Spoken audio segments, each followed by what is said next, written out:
Hey, what's up, guys? Tony here, and I'm bringing you another game of Black Ops. And what I want to do with this commentary is pose a question for one part of it and express an opinion for another part. Now, what I'm going to do, I know I just announced that, and I'm going to make it backwards for what I just announced.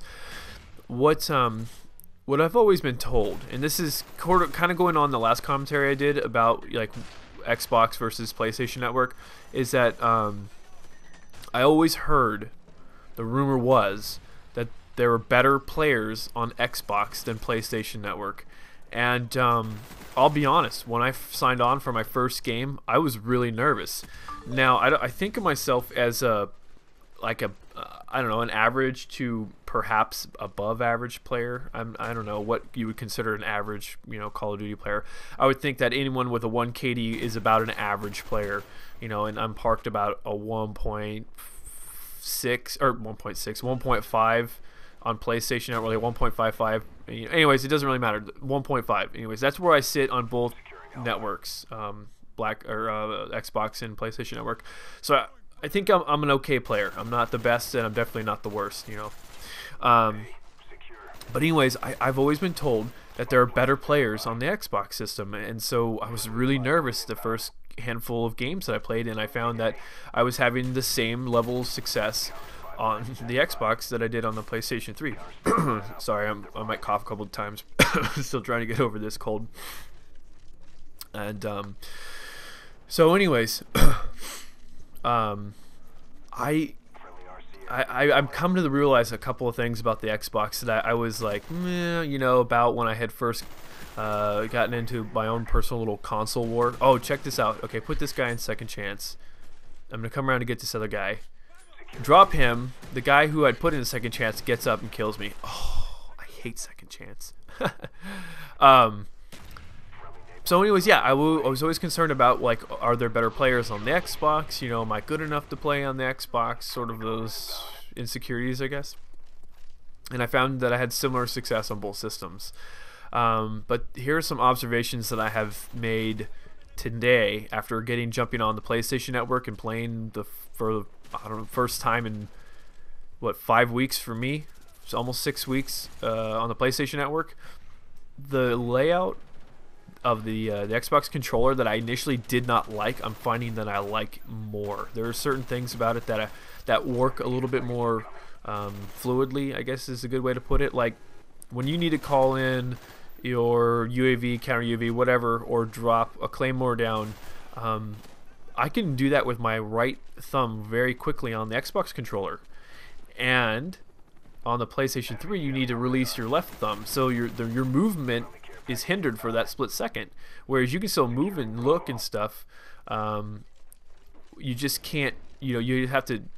Wait a second. So, anyways, I kind of like the Xbox layout a little bit better. It seems to be a little. It just allows a little bit more finger movements, or there's a big word that I'm searching for that I really don't need to use. And then above all that, the network. I found myself a couple times while I was playing on the PlayStation Network telling Tan, I'm like, whoa, this is weird. On the Xbox, that would have been a kill. Like, there was this guy, he was, here's a for instance, he was running from my left to my right into a doorway, and I started shooting at him, and I got about 3 or 4 hit markers on this guy before he got in the doorway. And on the Xbox Network, when I've done that, the guy drops at the doorway. He doesn't live through it. And I'm just like, wow. Is the network really that strong?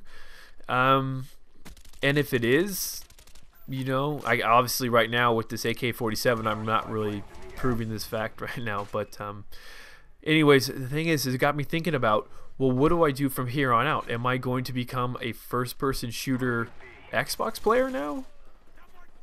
I can't say for certain, but I'm really finding that the bullshit factor is a slightly lower on the Xbox. Oh, and today was hilarious. If you guys have jumped on, this is the lowest I've ever seen players turn out for the networks. There was only, well, when I jumped on, there was like 280,000 people online, and then after playing for about an hour, Tan and I noticed that the network dropped down to 187,000. So we lost about 100,000 people.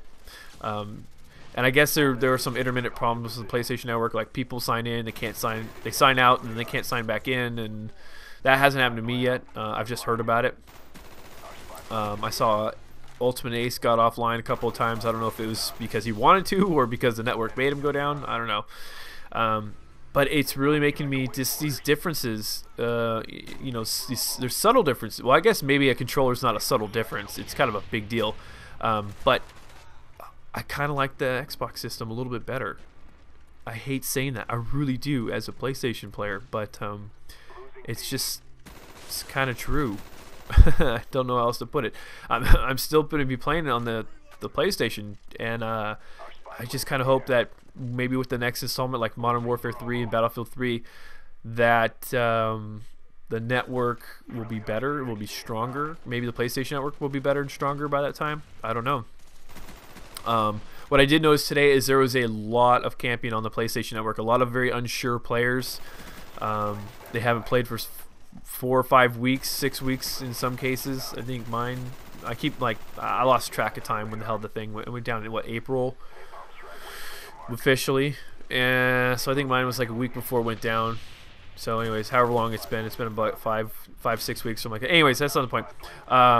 So anyways, what I'm basically coming around and saying is that I don't know if I'm gonna have to, like, you know, manage the two networks, you know, and be like, oh, okay, well, I'll buy Battlefield on Xbox and Modern Warfare 3 on PlayStation 3. I don't know what to do.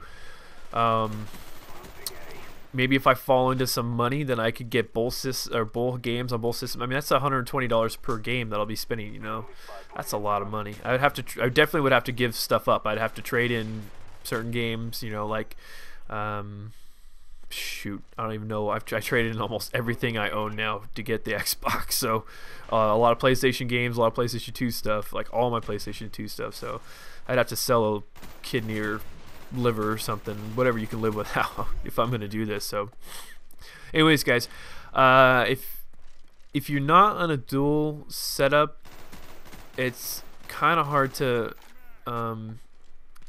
relate to. You know, if you're on whatever system you're on, you're gonna know that system through and through. It's just weird when you start to notice that there are differences, you know. And I've played enough on the Xbox that I can tell that when I jumped on the PlayStation the first time, I'm like, man, things are just different. And it could be just because of the fact that the network came back online. I'd like to think it was the other way around. It was just, you know, or I'd like to think it was the network just coming online, so that way I give it a couple of days and it'll get back to normal. That's not to say that I didn't have good games. I had actually some pretty good games. I just noticed it was just small things. You know, it was just like, if you're a car person, you know about the butt dyno. You know, and it's just this whole, like, my car's lost horsepower. I've gained horsepower by a new modification I've done, and you have nothing to prove it besides the feeling you get while you're driving your vehicle. And so my butt dyno is telling me that the PlayStation Network is not as strong as, look how, oh yeah, this knife dance that I did. The PlayStation Network is not as strong as the Xbox Network and Xbox Live. I hate saying that, I really do. So yeah, I don't know. Well, we'll see. We're gonna have to see what happens. Like I said, with the next game installment that comes out in Modern Warfare 3. But speaking of which, have you guys seen any of the Modern Warfare 3?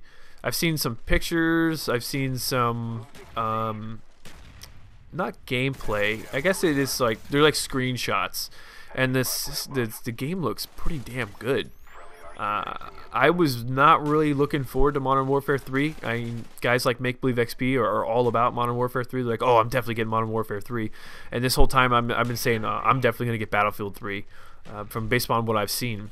And I think it has a lot to do with the communication that's been going on with EA and the community by putting out, you know, these videos and showing the gameplay. I mean, they're not showing much. I mean, you know, let's not kid ourselves. They're showing us 12 minutes of I love how that guy gets right in front of me. 12 minutes of footage, and it's probably canned footage. You know, it's not like people playing in a beta. So I don't know. All I can say is that it looks awesome, and I'm really looking forward to it. I just kind of hope it's a little different than the whole Bad Company 2 with the squads of 4. I really wish maybe it'll get to bigger, more interconnected, larger squads. You know, like Battlefield 2 was. We'll see. But this thing's about to wind down. Yeah, in the comment section, without getting into a gigantic console war, let me know what you guys think. And if you have played both systems, let me know what you think there. And that was me. When it went dark there, that was my noobness. I didn't know the Xbox system went dark while if you're just like sitting there watching it. So, anyways, guys, this thing's wrapping up. Excuse me. Like I said, let me know if you played on both systems. Let me know how you feel about both systems. What do I go? 48 and 14, 2 caps, 7 defends. So talk to you guys later.